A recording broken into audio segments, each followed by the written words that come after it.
puisque là, par exemple, depuis un peu moins d'1 an, le cours a été multiplié, allez, disons par 5 à peu près. Hem et ça paraît très impressionnant sur ce graphique, alors qu'en fait, quand vous allez voir en 2013, vous voyez, il y a une espèce de mini bosse là, en novembre 2013. À l'époque, le cours avait été multiplié par 20 et donc c'était beaucoup plus fort à l'époque, sauf que sur ce graphique, eh bien, on ne voit absolument pas du tout ça. Et donc ce qui se passe, c'est que la plupart des spécialistes regardent ce deuxième graphique, qui est alors ce qu'on appelle une échelle logarithmique et donc c'est un cours non pas en valeur absolue, mais où on va regarder la proportion, ou en tout cas, disons par combien a été multiplié le prix et par combien il a été divisé. Et donc ici, on voit bien, alors déjà, on voit qu'il y a une tendance haussière à long terme, ça c'est une première chose. On voit qu'à court terme, il peut y avoir effectivement des corrections, mais on voit que ces corrections, ou en tout cas ces hausses et ces baisses, elles étaient beaucoup plus violentes il y a par exemple 5 ans qu'elles ne le sont aujourd'hui. Et donc c'est pour ça qu'il faut aussi relativiser. On entend souvent dans les médias que Bitcoin est super volatile, que là c'est un truc de dingue, ça a atteint les 60 000 $, etc. En fait, tout ça est quand même à nuancer parce que Bitcoin est de moins en moins volatile. Et c'est assez logique, en fait, c'est un actif qui a qu'une dizaine d'années. Et donc, c'est tout à fait normal que finalement, il y ait une volatilité très forte au début et que plus Bitcoin sera utilisé, plus cette volatilité va diminuer. Au-delà de ça, donc même s'il y a ces fameuses corrections à court terme, ce qu'on remarque, c'est qu'il y a une tendance à long terme qui reste haussière et que vous prenez globalement n'importe qui a investi dans Bitcoin et qui l'a gardé pendant, je dirais, plus de 3 ans, peut-être 4, cette personne en est forcément sortie avec des bénéfices. Mais voilà, il faut opter pour une stratégie long terme et pas rester focalisé sur les cours chaque jour ou à la semaine parce qu'effectivement, à court terme, c'est très difficile de prévoir le cours du Bitcoin. Est-ce que tout va bien jusqu'ici?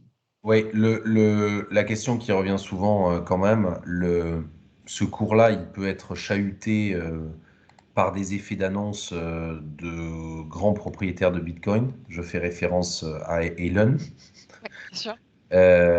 Aujourd'hui, ça s'est quand même stabilisé, c'est-à-dire que est-ce que le cours, il a compris que effectivement ce genre d'intervention de milliardaires, Alors, là aussi, je dirais qu'il faut relativiser parce que hem, les médias ont tendance à trouver des explications à chaque hausse ou à chaque baisse. En fait, on est absolument incapable de déterminer ce qui cause une hausse ou une baisse du cours. Et donc, en l'occurrence, quand, par exemple, vous allez voir des titres du genre, Elon Musk a fait un tweet, le cours a chuté de 30. Bah, en fait, il se peut aussi que ce soit plutôt à cause de, je ne sais pas, une nouvelle restriction sur, les crypto-monnaies en Chine, par exemple, et pas spécialement à cause d'Elon Musk.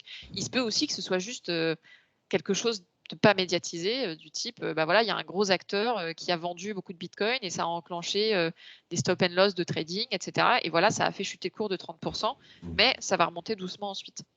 Et donc, c'est très difficile de savoir quelles sont les causes d'une éventuelle baisse, importante du cours. Donc moi, ce que je conseille, c'est de ne pas se fier aux articles, des médias et surtout des médias généralistes qui souvent ne sont pas très, au fait de ces technologies-là. Parce que souvent on fait des conjectures et il y a absolument aucune preuve derrière. Donc, voilà, un tweet ou une annonce d'un pays ne cause pas forcément une hausse ou une baisse du cours. Souvent ces hausses drastiques ou ces baisses drastiques, ça va être, voilà, des phénomènes voilà, des cycles vertueux ou vicieux comment selon comment vous le voyez. Mais c'est pas forcément lié à une annonce en particulier. donc garder son calme, quoi. Exactement, garder son calme, mais globalement, ça fera partie un peu des conseils que je donnerai à la fin. Moi, mon conseil, que ce soit pour vous ou pour vos clients, soit vous êtes vraiment, vous avez une formation trader, vous savez faire du trading et là, amusez-vous et faites ce que vous voulez. Soit si vous n'avez pas de formation, de trading, ne vous improvisez pas trader si vous ne l'êtes pas, et donc lissez vos investissements et par exemple, faites un investissement tous les mois, le 1er du mois, pendant 1 an, quel que soit le cours. Parce que, on ne sait pas prédire si sur 1 an, le cours va monter ou baisser.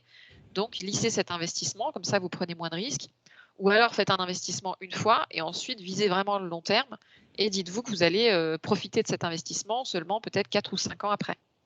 Donc il faut arriver à effectivement garder son calme et c'est pas parce qu'on investit dans Bitcoin qu'on va regarder le cours toutes les 3 heures. C'est clair. Super. Et ben voilà pour le point sur le cours. Alors je vais juste enchaîner sur un point. Alors je vais pas parler de technique, mais au moins pour que vous sachiez ce que veut dire le mot blockchain, voilà, qui est un peu un mot fourre-tout aujourd'hui. En fait, la blockchain, c'est le moteur qu'il y a derrière Bitcoin. C'est-à-dire que, vous savez, on a dit que Bitcoin ne dépendait pas d'un État ou d'une entreprise, mais il faut quand même qu'on puisse savoir qui a combien de Bitcoin. Il faut qu'on ait un grand livre de compte de toutes les transactions. Et donc, la blockchain, ça va désigner ce grand livre de compte de toutes les transactions en Bitcoin depuis sa création, donc le 3 janvier 2009. Ces comptes, c'est comme un livre avec des pages. Et donc là, on a des blocs de transactions. Et c'est pour ça qu'on appelle ça une chaîne de blocs, donc une blockchain. Et donc, ces blocs sont rangés par ordre chronologique. Et donc, le premier bloc de transaction date du 3 janvier 2009 et le dernier bloc date d'il y a quelques minutes. Il y a à peu près un nouveau bloc toutes les 10 minutes. Et donc, ce grand registre, il ne va pas être stocké sur un serveur central, comme ça peut être le cas d'habitude avec nos monnaies classiques, mais il va être répliqué chez plein de gens un peu partout sur la planète. Donc, il va y avoir plusieurs milliers de serveurs qui vont stocker dans l'intégralité la blockchain. Donc, ça va apporter beaucoup de résilience puisque même si l'un d'eux s'arrête de fonctionner, tous les autres continuent de fonctionner. Et ce registre va se mettre à jour de manière automatisée. Et donc, les personnes ou les entreprises qui hébergent ce registre, ça va être souvent des passionnés ou des entrepreneurs de l'écosystème qui participent à la gestion finalement de cette crypto-monnaie. Quand je vois le schéma, Ouais. je suis désolé Claire, on a juste avant parlé d'investissement ISR, éco-responsable. Ouais. Ça, c'est très, très générateur de, je suppose, d'énergie. Euh, Alors, qu'est-ce qu'on peut dire peut-être pour aller contre cet argument ou ceux qui pourraient avoir cet argument-là? alors, ça dépend déjà de quoi on parle. Les serveurs en tant que tels, je veux dire, héberger la blockchain, ça ne consomme pas beaucoup d'énergie. Une blockchain, ça fait quelques centaines de gigas tout au plus. Donc, globalement, vous avez un gros disque dur, ça se stocke dessus. Donc, ce n'est pas ça qui va consommer beaucoup d'énergie. Ce qui consomme effectivement beaucoup d'énergie dans Bitcoin, c'est la manière dont le registre se met à jour, puisque forcément, il faut désigner à chaque fois un des acteurs. Alors, on les appelle les mineurs dans le jargon, toujours dans cette analogie avec l'or. Et donc, il va falloir désigner un de ces mineurs pour mettre à jour le registre, ajouter un nouveau bloc. Et ce processus-là, effectivement, il nécessite beaucoup de consommation d'énergie parce qu'il est basé sur la résolution d'équations cryptographiques. Et donc, les mineurs vont investir dans des machines pour résoudre le plus vite possible ces équations et être ceux qui vont ajouter le bloc à la blockchain. Et alors pourquoi ils font ça? Évidemment, c'est pour être rémunérés en Bitcoin. Et donc cette fameuse émission, souvenez-vous des 6,25 Bitcoin, elle sert à rémunérer ces gens-là. Donc il y a un intérêt économique aussi à participer au réseau, c'est pas que du bénévolat. Et donc ces personnes-là, en fait, leur objectif, ça va être d'un côté de gagner des Bitcoins et donc de résoudre très vite cette équation. Mais aussi de limiter leurs coûts en électricité, parce que si vous payez plus en électricité et que vous ne gagnez en Bitcoin, vous êtes perdant. Donc l'objectif, ça va être d'être très efficient et d'avoir un coût d'électricité très faible. Et l'électricité la plus faible aujourd'hui, c'est souvent celle qu'on appelle l'électricité fatale. Et donc c'est l'électricité qui est, je dirais, produite en trop. Alors je vous donne un exemple qui n'est pas très réaliste, mais comme ça, au moins c'est pédagogique. Vous imaginez, je sais pas, un parc d'éoliennes. Un jour où il y a énormément de vent, on va produire plus d'électricité que ne vont consommer les villages alentours. Et donc là, ce qui va être intéressant, c'est que cette énergie qui est produite en surplus, elle ne trouvera pas preneur, donc forcément son prix va baisser. Et c'est là que pour les mineurs, c'est très intéressant. Donc aujourd'hui, la plupart des mineurs, on va dire, quand ils investissent sur le long terme, ils vont aller se positionner à côté de sources d'électricité plutôt renouvelables parce qu'elles sont intermittentes par nature, et ils vont aller profiter de l'énergie fatale. Et donc, pour la plupart, ça va être des centrales hydroélectriques au fil de l'eau, pas tellement des éoliennes, là c'était juste un exemple, mais on est souvent sur de l'hydroélectricité. Plus que sur du charbon aujourd'hui. Alors, selon les études, vous avez entre 40 et 70% du mix énergétique qui vient du renouvelable. Mais globalement, c'est une tendance qui s'oriente plutôt vers le renouvelable parce que c'est là qu'est la rentabilité.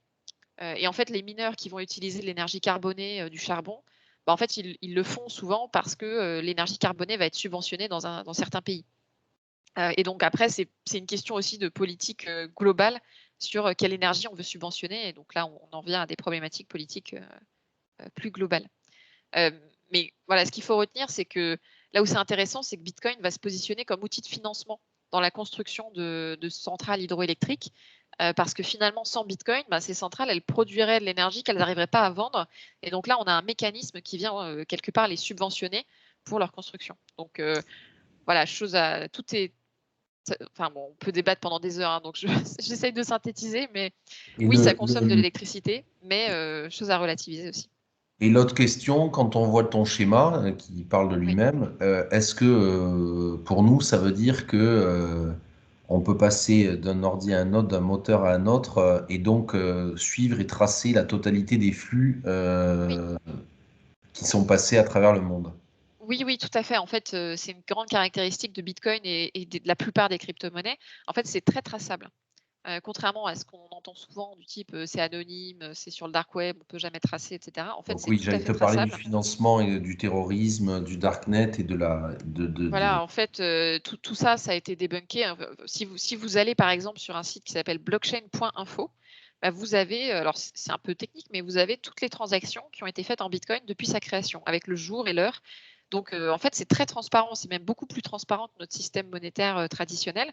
Alors évidemment, vous voyez pas les noms et les prénoms comme ça publiquement, mais les noms et les prénoms, ça va être des choses qui vont être répertoriées par les nouveaux intermédiaires qui vont vous permettre d'acheter du bitcoin et qui là, eux, sont régulés, notamment en France et qui donc sont soumis à un KYC, donc à un process d'identification des acheteurs.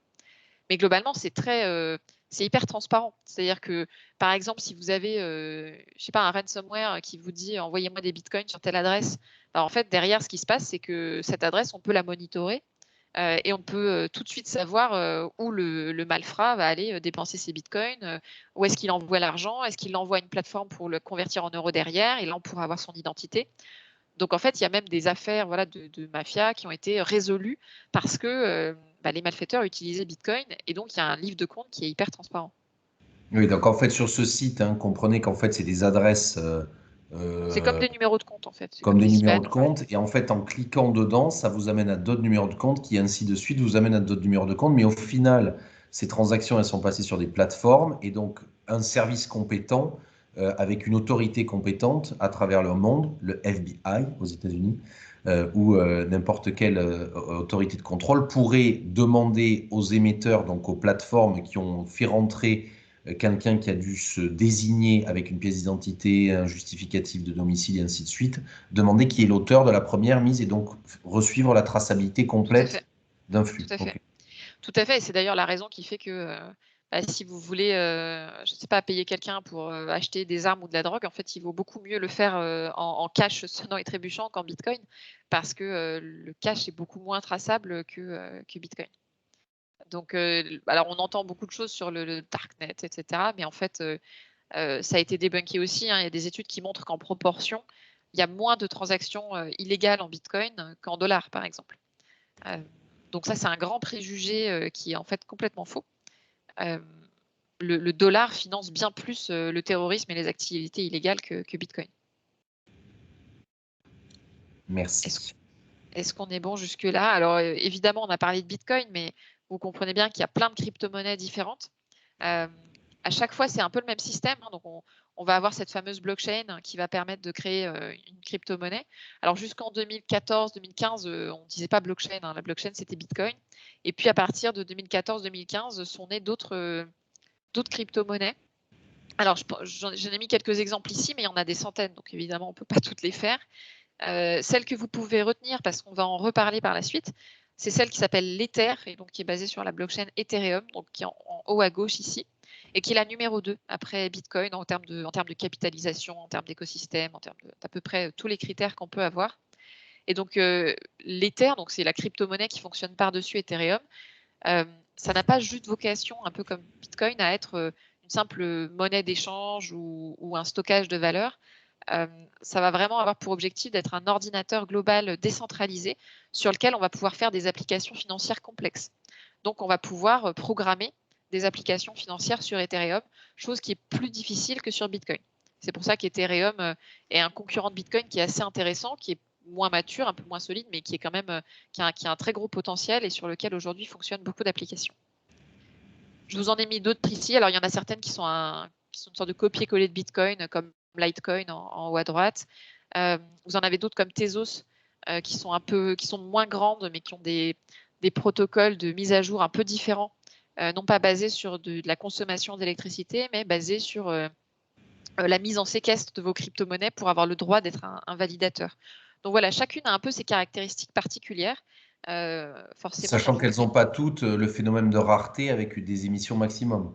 non, ça dépend lesquelles. Voilà, c'est toujours pareil. Quand vous créez une crypto-monnaie, c'est vous qui décidez de comment elle fonctionne. Donc, vous pouvez très bien choisir d'avoir une offre illimitée et d'émettre toutes les minutes un certain nombre de crypto-monnaies à l'infini. Ou vous pouvez choisir d'avoir une offre fixe qui ne bouge pas et que vous émettez tout au début, par exemple. Donc, tout est possible en théorie. Par exemple, Ethereum aujourd'hui a une offre qui est illimitée, mais ils ambitionnent d'avoir une offre qui, à l'inverse, va devenir limitée. Donc, théoriquement, ça peut changer. Mais pour que ça change, il faut que l'ensemble de la communauté derrière cette crypto-monnaie soit d'accord. Donc, c'est des changements qui sont pas simples, quoi. Donc, vous devez mettre beaucoup de gens d'accord. Il n'y a pas une personne qui peut décider de changer le fonctionnement du jour au lendemain. Si on est toujours bon, je vous propose de passer à la suite avec un point un peu concret, parce que souvent on me pose la question de OK, mais comment on fait si on veut acheter des cryptos? Et donc là, ce qui est intéressant, c'est que vous avez aujourd'hui de nouveaux acteurs qui émergent dans cet écosystème. Alors, ils sont de deux types. Bon, il y en a plein d'autres, mais les deux grands types à retenir, c'est ceux-là. Vous avez d'un côté les plateformes d'échange qui vont vous permettre de passer du système traditionnel au système crypto et aussi d'échanger des cryptos entre elles. Donc, concrètement, comment ça marche? Si vous êtes un particulier, vous vous inscrivez sur ces sites un peu comme vous vous inscririez sur une banque en ligne. Donc, on va vous demander votre identité, potentiellement votre adresse. Selon combien vous voulez acheter de crypto, on va peut-être vous demander plus ou moins d'informations. Vous allez devoir envoyer, par exemple, une photo de votre carte d'identité, etc. Donc, c'est quand même assez sérieux, assez régulier.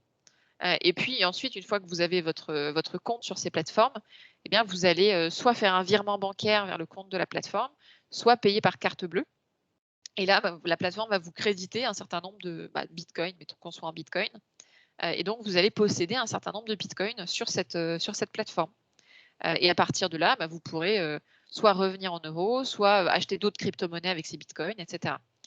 Et donc, ces acteurs-là, en fait, ils sont aujourd'hui assez gros. Alors, en tout cas, il y a des nouveaux géants qui émergent, qui sont des plateformes d'échange. Alors, Coinbase en fait partie, puisqu'ils sont déjà valorisés, ils sont cotés en bourse aux États-Unis, ils sont valorisés plus que toutes les banques européennes. Donc, c'est des acteurs qui atteignent une taille vraiment imposante. Vous avez Binance, qui est le grand concurrent chinois, qui est encore beaucoup plus imposant que Coinbase en termes de volume. Et puis, vous en avez d'autres que je ne vais pas détailler ici, mais voilà, vous avez aujourd'hui un géant chinois et un géant américain qui n'ont pas exactement les mêmes stratégies, mais qui sont pour moi les GAFA de demain dans la crypto. Là, tu parles de plateformes qui n'ont pas, parce que je sais que tu en parles après, pour info, en fait, il y a aujourd'hui sur le site de l'AMF, parce que tous nos invités aujourd'hui connaissent bien l'AMF, il y a beaucoup de plateformes aujourd'hui en France qui sont validées et autorisées par l'AMF. Il y en a une Oui. quinzaine qui sont des entreprises françaises, parce que là, Coinbase ou les autres ne sont pas des... Oui, alors effectivement, celles-ci ne sont pas celles que vous allez conseiller à vos clients. Pourquoi? Parce qu'elles sont étrangères et qu'en tout cas aujourd'hui, elles ne sont pas agréées par l'AMF. Je les ai mises là parce que c'est les plus grosses et que c'est important de les connaître parce que même si il vaut mieux conseiller les plateformes françaises, le fait est que si un client vient vous voir et qu'il a déjà acheté de la crypto, il est probable qu'en fait, il l'ait plutôt acheté sur celle-ci.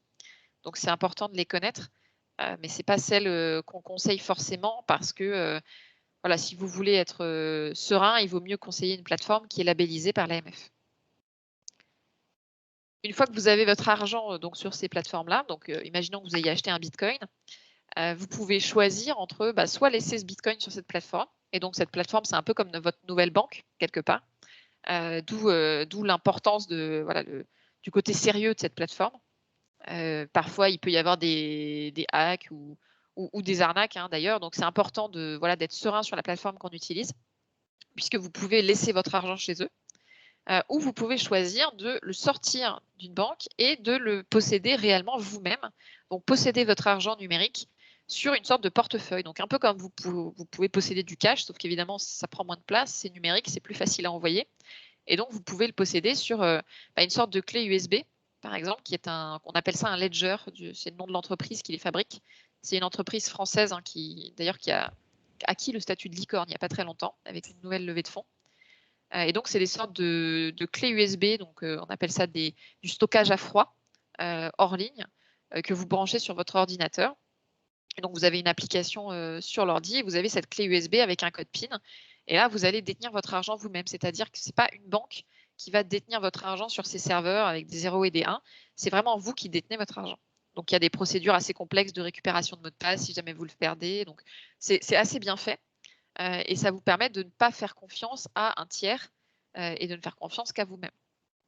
Donc, vous avez du stockage à froid comme Ledger. Vous avez aussi ce qu'on appelle des hot wallets, donc des portefeuilles sur mobile. Donc, c'est le cas d'Argent, par exemple, qui est en haut à droite ici, qui est une application mobile où là, c'est vous qui détenez votre argent sur votre mobile.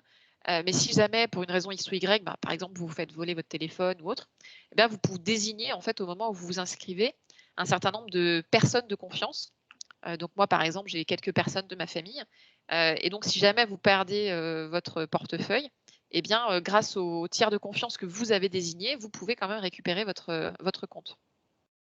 Donc voilà, c'est des nouveaux types de stockage monétaire. Mais ce qui est vraiment intéressant, c'est que ça libéralise complètement les métiers de la gestion monétaire. Et donc là où avant, on avait une sorte de monopole bancaire, aujourd'hui, on vient vraiment casser les codes avec des nouveaux acteurs et des nouvelles manières de gérer son argent. Tu vas parler des monnaies étrangères ou pas, maintenant ou après? Des monnaies étrangères, Du c'est-à-dire fait que certains pays aient autorisé réellement la crypto-monnaie comme monnaie d'échange dans leur pays, que ce soit parce qu'il y a certaines monnaies mondiales qui sont plus volatiles que la crypto aujourd'hui et oui, qui préfèrent même échanger. oui, tout à fait. Alors j'en ai pas, effectivement, j'en ai pas parlé, mais souvent nous, quand on regarde, alors je vais revenir un peu ici, voilà, sur le cours. En fait, nous, on a une vision très européano-centrée du cours du Bitcoin, puisque là, je vous ai mis un cours qui est soit par rapport à l'euro, soit par rapport au dollar. Mais donc forcément, nous, ça nous paraît très volatile. Alors qu'en fait, quand on regarde certains pays où il y a beaucoup d'inflation, alors je pense au Venezuela, au Nigeria, même maintenant un peu à la Turquie, finalement, ce sont des pays où, pour la population, le Bitcoin est en tout cas plus stable que leur monnaie nationale et donc devient une sorte de valeur refuge, ce que nous, on ne perçoit pas forcément en France parce qu'on a la chance d'avoir l'euro qui est une grande monnaie, une monnaie stable. Ce n'est pas du tout le cas dans plein d'autres pays. Et c'est d'ailleurs la raison pour laquelle un pays comme le Salvador a déclaré Bitcoin monnaie légale, ce qui nous paraît complètement farfelu en France. Mais finalement, au Salvador, les commerçants n'auront plus le droit de refuser Bitcoin comme moyen de paiement. Et c'est une manière pour eux de retrouver une forme de souveraineté parce qu'aujourd'hui, ils sont extrêmement dépendants du dollar. Ils ont une grande partie de leur population qui n'est pas bancarisée. Ils ont aussi beaucoup d'expats qui ramènent des flux monétaires souvent en dollars au Salvador. Et donc, utiliser Bitcoin, ça leur permet de réduire aussi leur dépendance par rapport au dollar. Donc, c'est des stratégies monétaires qui commencent à faire leur chemin. Et on voit qu'il pourrait d'ailleurs y avoir un effet domino en Amérique centrale sur ces sujets. Donc voilà, affaire à suivre. Je pense que Bitcoin ne sera pas monnaie légale en France avant un petit moment. Mais finalement, on se rend compte qu'à l'international, ça commence à faire son chemin. Parce que Alexandre, ton associé, m'avait expliqué que tu as quand même un cinquième aujourd'hui de la population qui vit dans des pays dont la monnaie effectivement est très volatile. Oui, Et qui demain vont être amenés à échanger et à payer en crypto. Et d'ailleurs, il y a des pays, je ne sais pas si c'est la Suisse, mais je parle sous ton contrôle, qui commencent à accepter certaines transactions en crypto. oui, alors en fait, il y a plein de pays où Bitcoin est déjà un moyen de paiement. Donc c'est le cas du Japon, par exemple, où Bitcoin est tout à fait accepté comme moyen de paiement. Mais moyen de paiement, ça ne veut pas dire monnaie légale. Monnaie légale, ça veut vraiment dire que si vous allez dans un commerce, vous devez pouvoir payer en Bitcoin. Donc il y a différents niveaux, effectivement. Il y a des pays où c'est déjà reconnu comme moyen de paiement. Donc par exemple, vous faites votre facture en euros et on peut payer en Bitcoin. Alors dans les faits, en France, ça se fait déjà un peu. Et puis vous avez carrément un pays aujourd'hui qui l'a positionné comme monnaie légale. Et je pense qu'il y en aura d'autres à l'avenir. Et effectivement, dans les pays où il y a une faible bancarisation de la population, ça fait encore plus sens parce que finalement, il y a moins ce côté renoncer à quelque chose pour aller sur Bitcoin. Finalement, on passe directement à Bitcoin ou aux cryptos en général.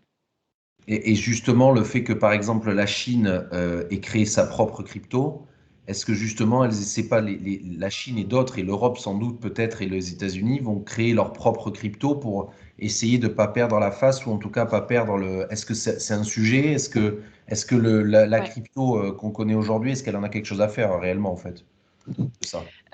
Alors oui, la Chine effectivement a lancé son e-yuan, donc son yuan numérique, On a eu la avec question en même temps. ouais, ah ben, avec effectivement l'ambition de garder une forme de souveraineté monétaire.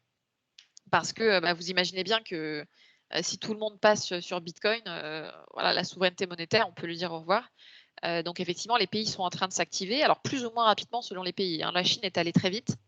Les États-Unis ont une stratégie un peu différente, c'est finalement ils utilisent ces outils pour faire circuler le dollar à l'international.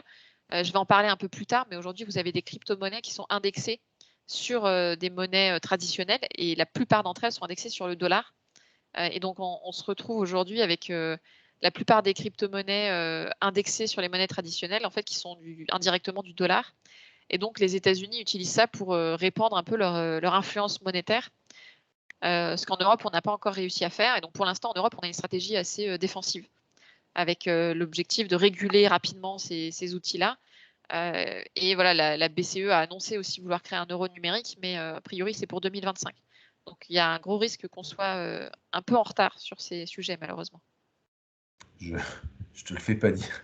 Voilà, en parallèle, vous avez aussi, j'en ai pas parlé, mais certaines entreprises privées qui envisagent de créer leur crypto, hein. C'est le cas de Facebook avec Diem, même si pour l'instant, on n'en a pas encore vraiment vu la couleur.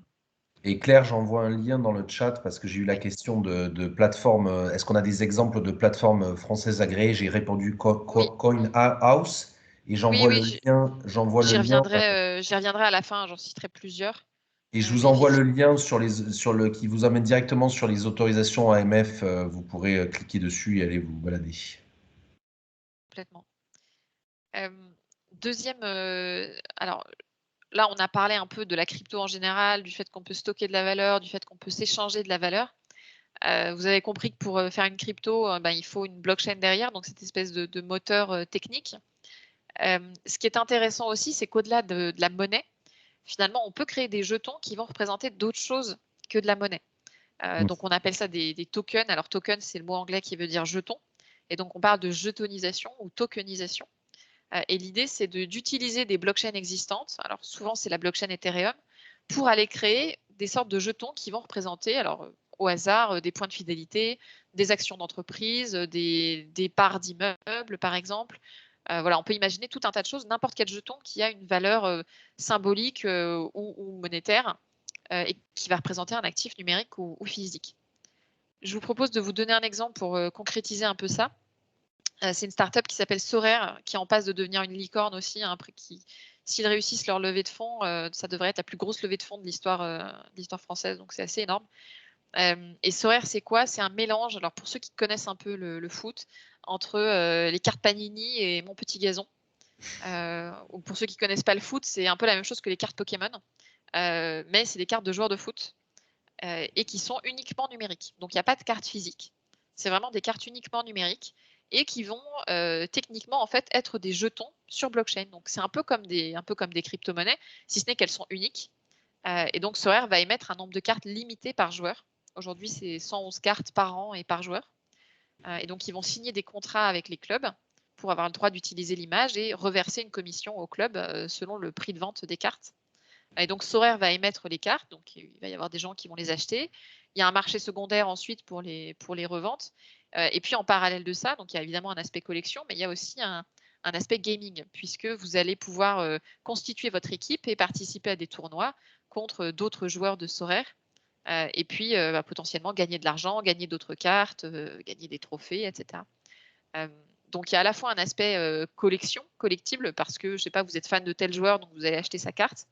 Et puis derrière, vous allez pouvoir jouer avec ces cartes, un peu comme on jouait quand on était enfant avec les fameuses cartes Pokémon. Et donc là, ce qui est intéressant, c'est que évidemment, Sorare émet les cartes, mais derrière, vos cartes ne sont pas enfermées chez Sorare, puisque, bah, rappelez-vous, elles circulent sur blockchain. Et donc aujourd'hui, vous avez des gens qui créent d'autres jeux où on peut utiliser ces cartes Sorare. Ubisoft a fait un jeu, par exemple, là-dessus.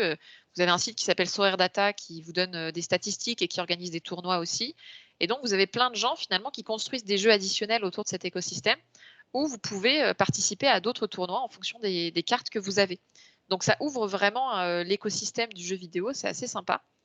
Et alors, ça paraît rien, hein, dit comme ça, des cartes de joueurs de foot, mais voilà, il y a des cartes qui se vendent à plusieurs dizaines de milliers d'euros. Donc, c'est quand même des montants assez importants. Et vous avez différents types de rareté. Vous avez des cartes uniques et puis vous avez des cartes qui sont en une centaine d'exemplaires. Donc évidemment, il y en a un peu pour tout le monde parce qu'effectivement, on n'a pas tous des dizaines de milliers d'euros à mettre dans les cartes d'Antoine Griezmann, par exemple. Qui est actionnaire Voilà. de Sorare. Il n'est pas actionnaire de Sorare, mais il joue à Sorare. Il y a plusieurs joueurs de foot qui jouent à Sorare et qui effectivement achètent parfois leurs propres cartes. Donc le jeu est assez intéressant. Même moi qui ne regarde pas trop le foot, ça me donne presque envie de regarder des matchs. Voilà. Je passe à un exemple un peu plus sérieux, où là, on ne va pas avoir des jetons qui vont avoir une valeur de carte de joueur de foot, mais qui vont avoir cette fameuse valeur monétaire. Vous savez, je parlais de crypto-monnaies indexées sur des monnaies traditionnelles. On appelle ça des stablecoins, donc comme leur nom l'indique, jetons stables.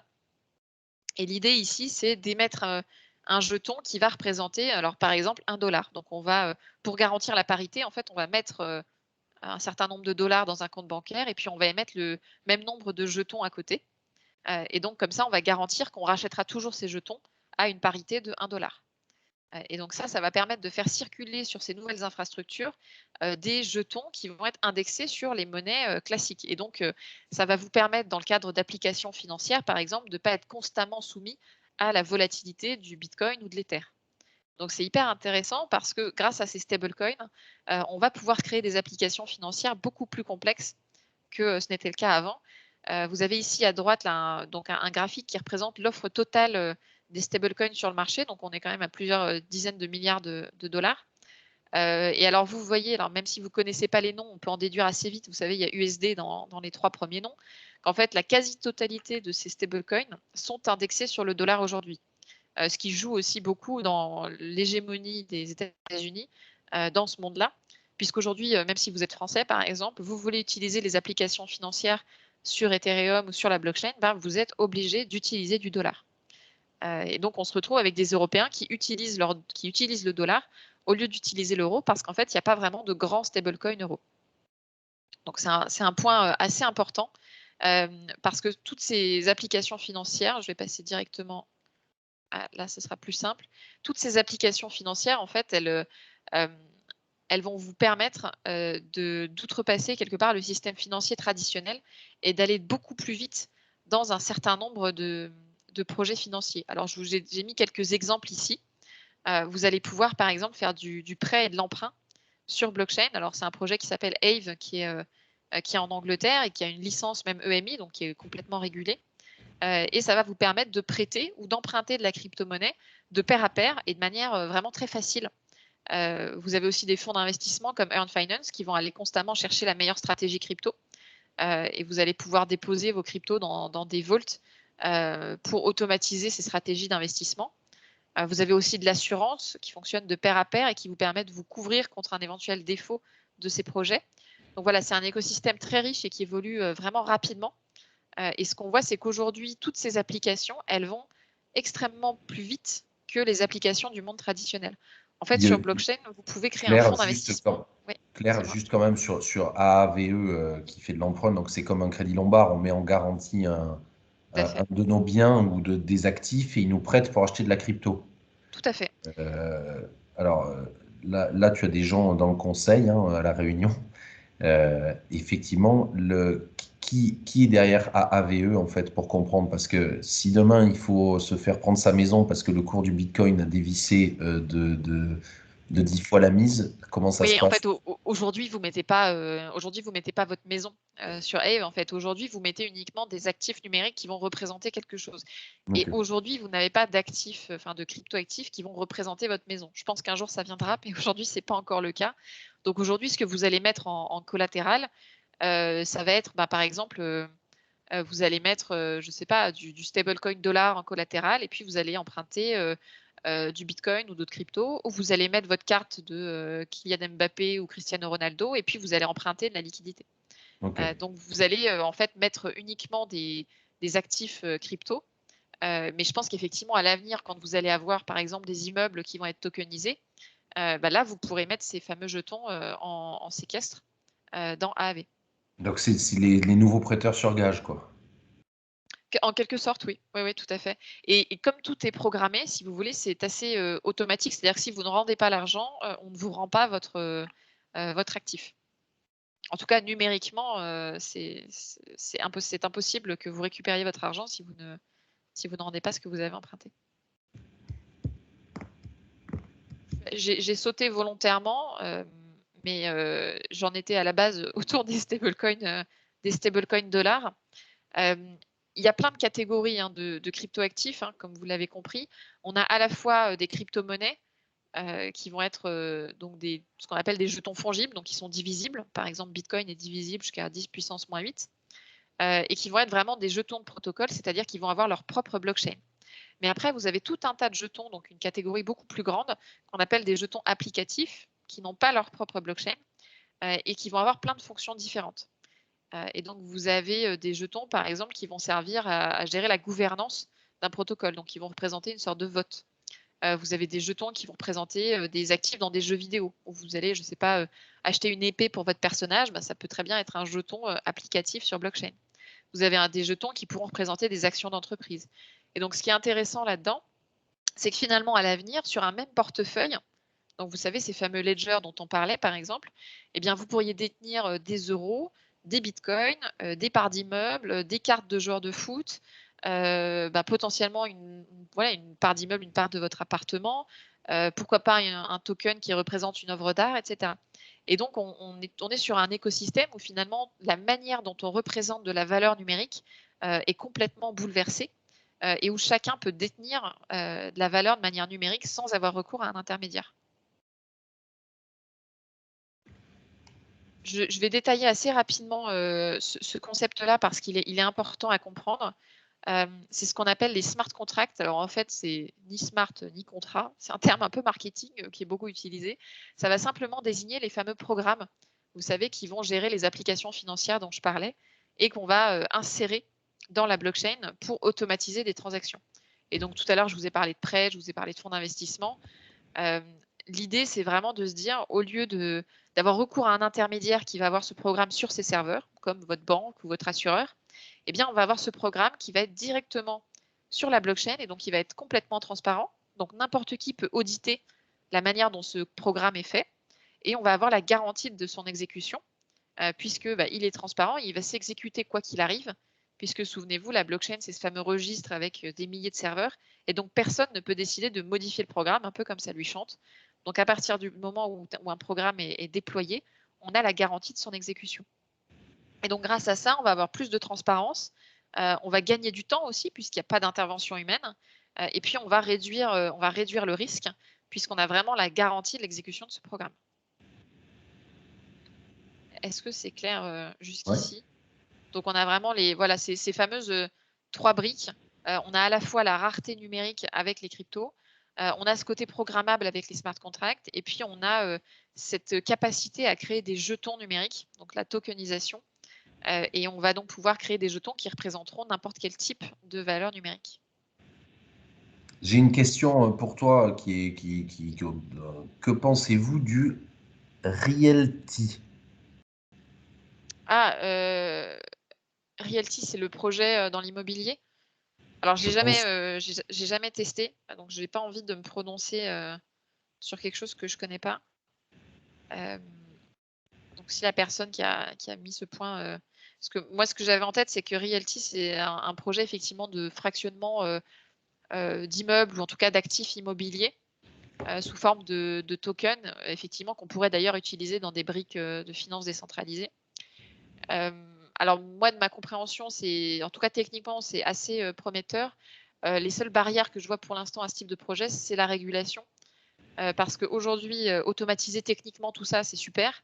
Mais en fait, si à chaque fois on se retrouve à devoir signer 500 pages de papier, on perd un peu les gains de l'automatisation. Donc, pour moi, aujourd'hui, il y a quand même il y a un frein réglementaire sur ce type de sujet. Mais en soi, la tokenisation immobilière, pour moi, c'est évident que ça va arriver. Ça arrivera avec la modernisation réglementaire. En parlant de points réglementaires, tu as sans doute entendu parler donc forcément d'une association en française qui est partie, il paraît, avec la caisse de ses clients. Tu peux nous dire la vérité sur ce monsieur qui est parti avec la caisse ou qui a juste perdu de l'argent en fait? Ouais. Alors, je vais faire un propos introductif du coup, parce que si certains ne connaissent pas la réglementation là-dessus, c'est une bonne occasion pour la connaître. En France, vous n'avez pas le droit d'exercer une activité d'exchange crypto et de détenir des cryptos pour le compte de tiers sans avoir un label donné par l'AMF. Donc, ce label, c'est le label PSAN pour prestataire de services en actifs numériques. Et donc, vous n'avez pas le droit d'exercer si vous n'avez pas ce label. Donc, ça prend quand même quelques semaines, voire quelques mois à avoir. Ça coûte quelques dizaines de milliers d'euros, donc c'est pas non plus à la portée de n'importe qui. Mais effectivement, on est, je crois, le pays le plus avancé sur ce type de régulation.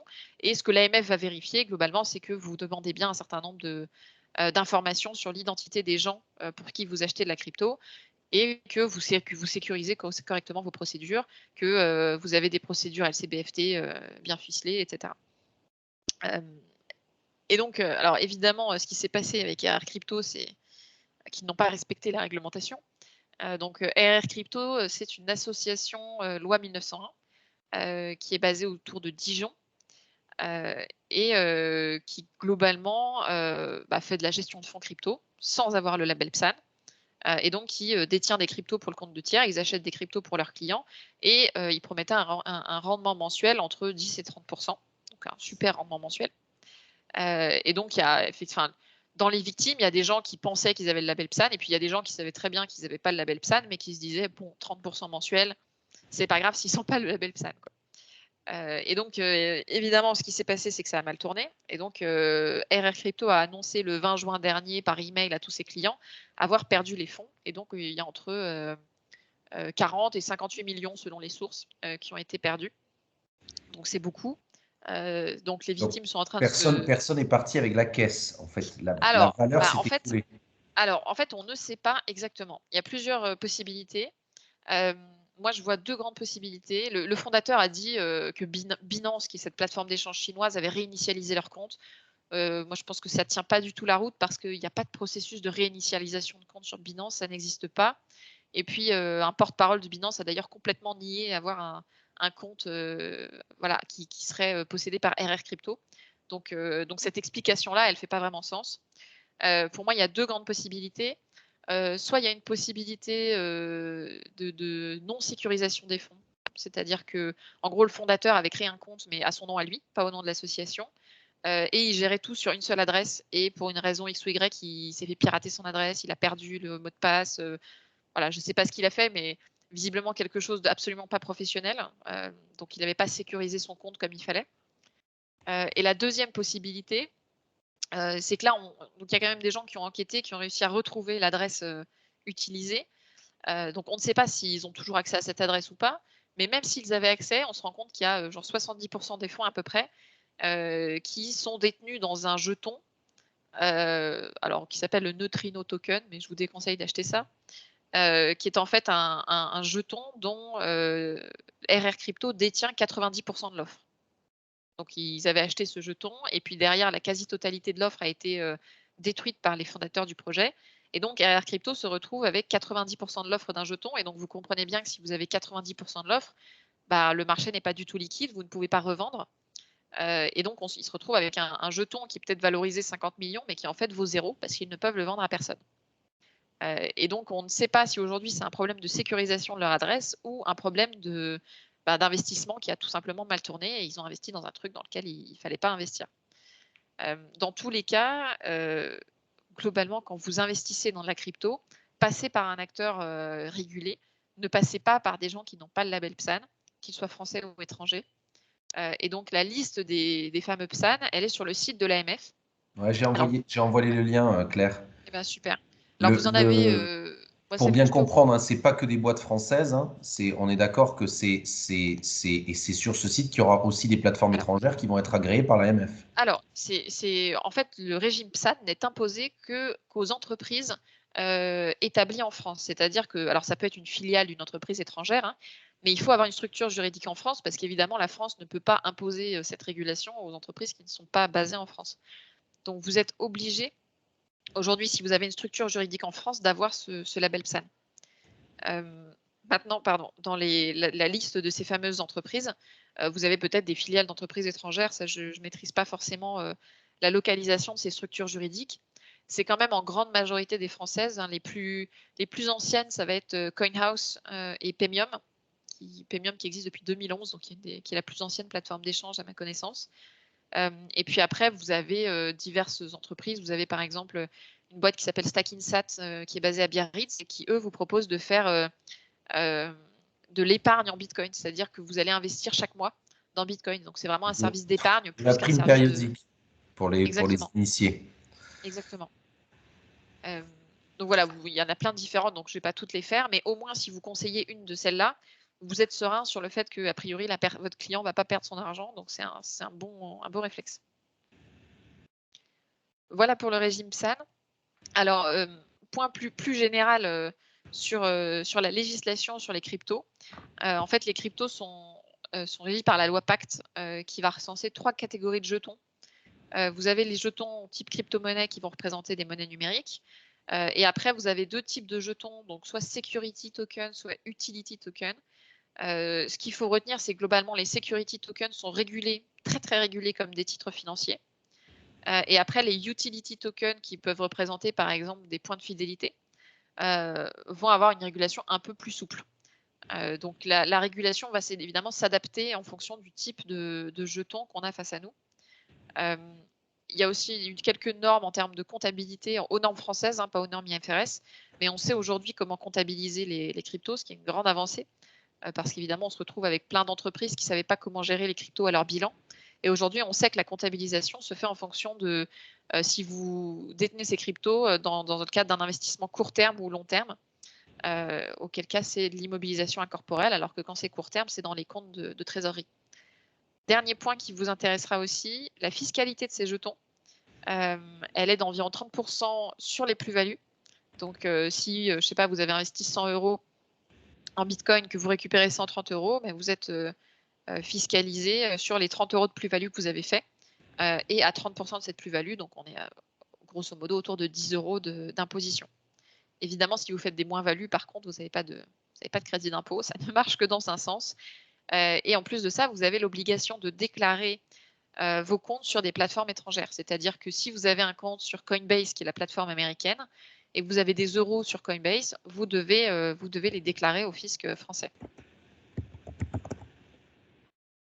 Est-ce qu'on est OK sur ces points de législation, compta, fisca? Super. On arrive au dernier point que vous attendez tous, qui est qu'est-ce qu'on raconte à nos clients? Alors, je pense que le premier propos, mais que vous devez tenir pas seulement pour de la crypto, c'est qu'évidemment, on est sur un actif avec un risque de perte en capital. Donc, on n'investit pas de l'argent dont on a besoin. On investit de l'argent qu'on a en plus. On investit le bonus, quoi.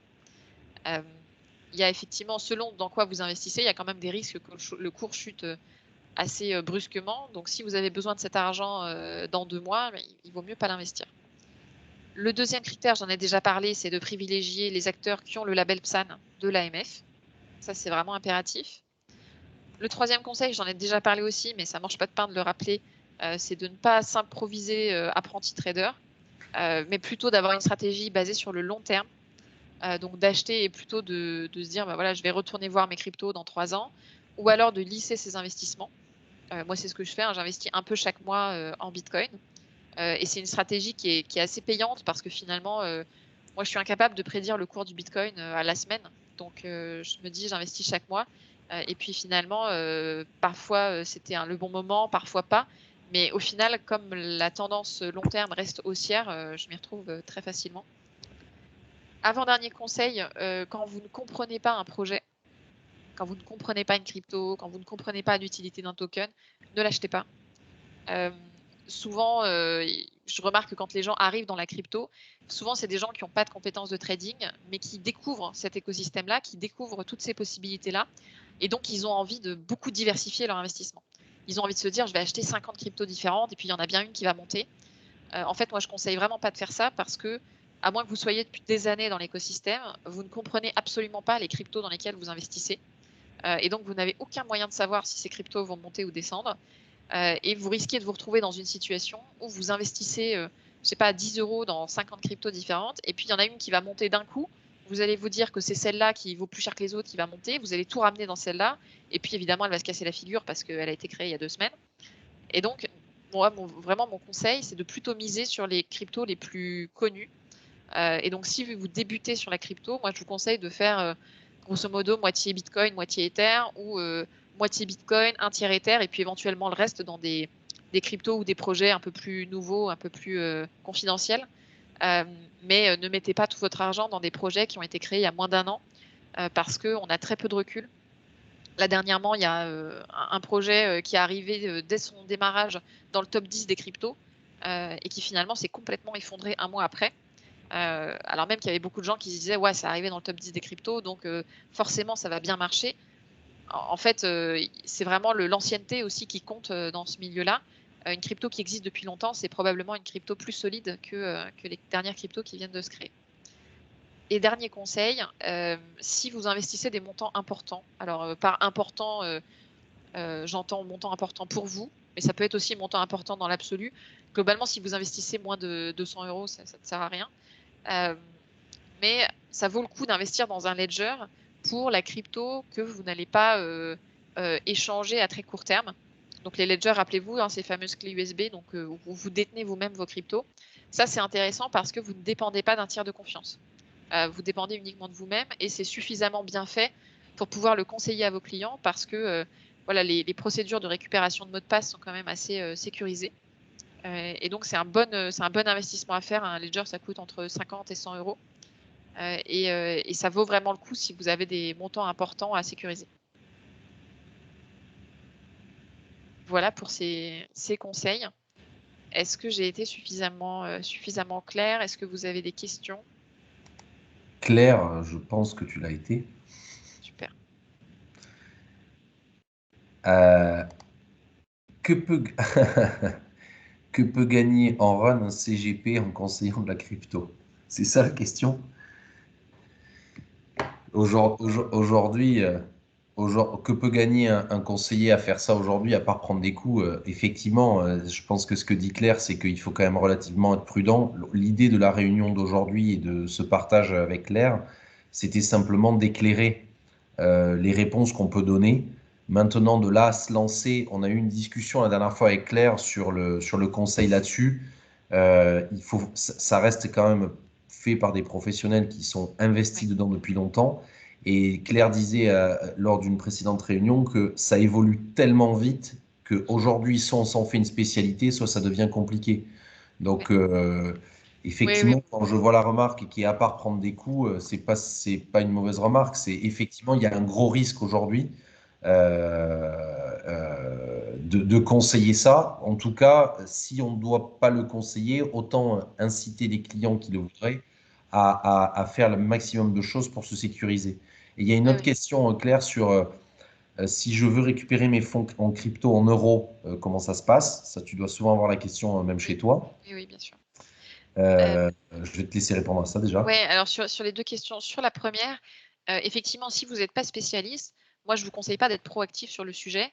Mon propos aujourd'hui, c'était plus de vous dire, bah, qu'est-ce qu'il faut répondre quand un client vient vous voir? Heu, Moi, je me dis que si je vais voir mon conseiller, et que je lui dis: «OK, la crypto, vous en pensez quoi?» J'ai pas envie qu'il me dise: «Ouh là là, moi je touche pas à ça, va des rétro Satanas, sortez de mon agence». Et donc mon propos, c'était plus de vous donner des éléments de réponse quand vous êtes face à un client qui se pose des questions, pour, voilà, lui apporter quelques éléments, tout en effectivement prévenant que vous n'êtes pas forcément, spécialiste. Mais je pense que c'est mieux d'avoir déjà des premiers éléments du type, voilà, le PSAN, le ledger, pas investir, dans, plein de jetons différents et cetera. Parce que, bah, au moins ça montrera quand même à votre client que, vous êtes au courant des derniers types d'investissements et cetera. Donc je pense que c'est bien de savoir tout ça, mais par contre que si le client ne vous en parle pas, ça n'a finalement peu d'intérêt d'en parler. Hmm. Sur la deuxième question, évidemment, c'est possible de récupérer vos bitcoins en euros. Comment ça se passe? Bah, vous repassez par ces fameuses plateformes d'échange. Donc vous êtes sur cette plateforme, vous avez vos bitcoins ou autres cryptos, et vous avez simplement des boutons sur la plateforme où vous cliquez, vous dites, bah, «Je veux acheter de l'euro avec, ces bitcoins», et puis la plateforme va vous recréditer en euros. Et là, bah, soit vous laissez ces euros sur la plateforme en vous disant, «Je vais les redépenser en bitcoin dans 2 semaines», soit vous vous dites: «Je veux les rapatrier sur mon compte bancaire», et là, bah, c'est toujours pareil, c'est soit par virement, soit ça vous les recrédite sur votre carte bleue. Donc, c'est ces fameuses plateformes en fait qui accumulent beaucoup de liquidités parce qu'elles réunissent beaucoup d'acheteurs et beaucoup de vendeurs. Autre question. Ouais, Pardon, excuse-moi, vas-y Claire. Non, et donc je disais, quand effectivement, c'est quelque chose qui n'est possible que sur les plateformes d'échange. Quand vous avez un ledger, par exemple, donc cette fameuse clé USB, que vous avez vos bitcoins sur ce ledger, et bien tout simplement, vous les envoyez à l'adresse que votre plateforme d'échange va vous communiquer. Hein. Donc c'est un peu comme si vous faisiez un virement bancaire de votre ledger vers la plateforme.